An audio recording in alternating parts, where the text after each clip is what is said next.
Welcome to Sportswave Championship Insight and Mindset Moment. This is a session where we get a brief moment to talk to our sports champions and understand their mindset and insight into both their professional life and their personal life. Today we are glad that we are joined by Stephen Wesonga, who is the former captain of the national team, karate team.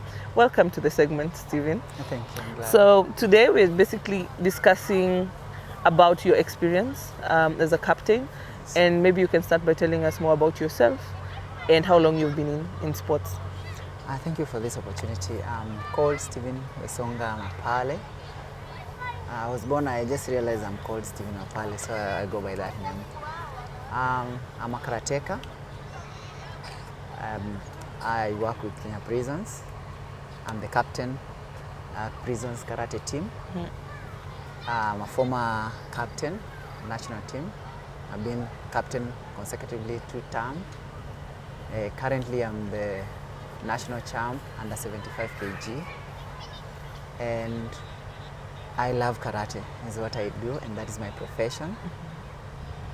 And we are preparing for the World Championship at the moment. We have 3 weeks ahead of us, so we are very ready for it as we prepare.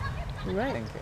Well, so can you share with us some of the experiences as captain, and what is your take on female empowerment and gender equality in the national team?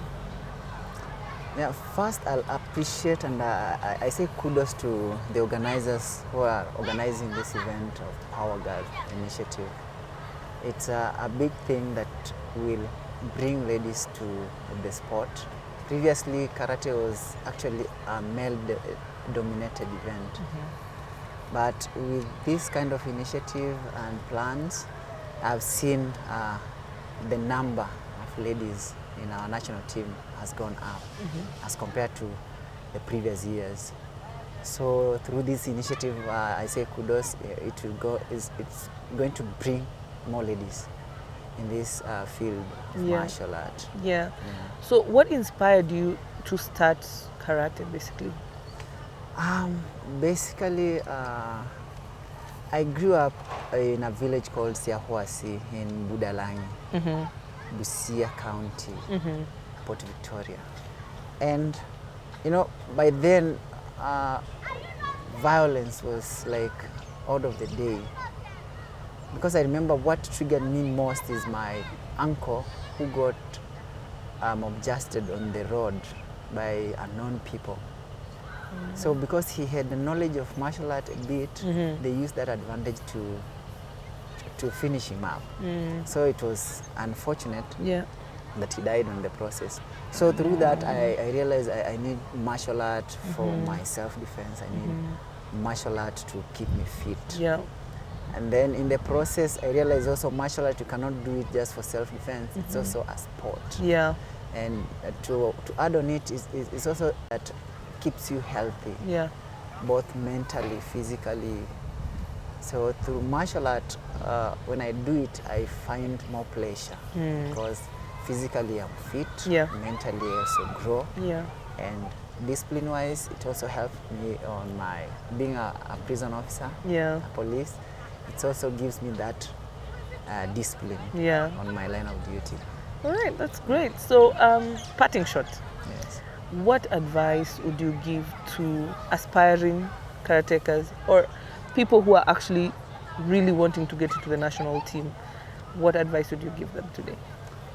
The best advice is to work hard and work hard. And more so, you also need to work also smart.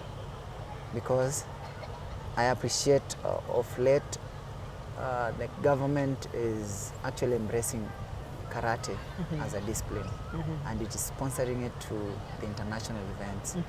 So for those who are coming up, they should just work smart and put forward their best foot, because when you train looking forward, you will achieve what you're looking for. But when they train just looking down and just looking at self-defense part of it, then to be in the national team, it will be a hard thing. So they need just to train smart and make sure they attend the federation event the tournaments like this Power Girl. I know we have federation guys who are trying to see the best girls who can be seconded in the national team preliminarily.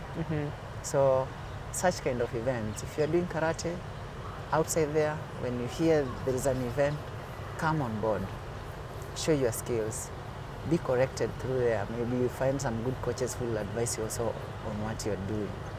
So it's an open door, it's like an open check. Yeah. It's upon you to write what you want. Yeah. Yeah. All right. That's it.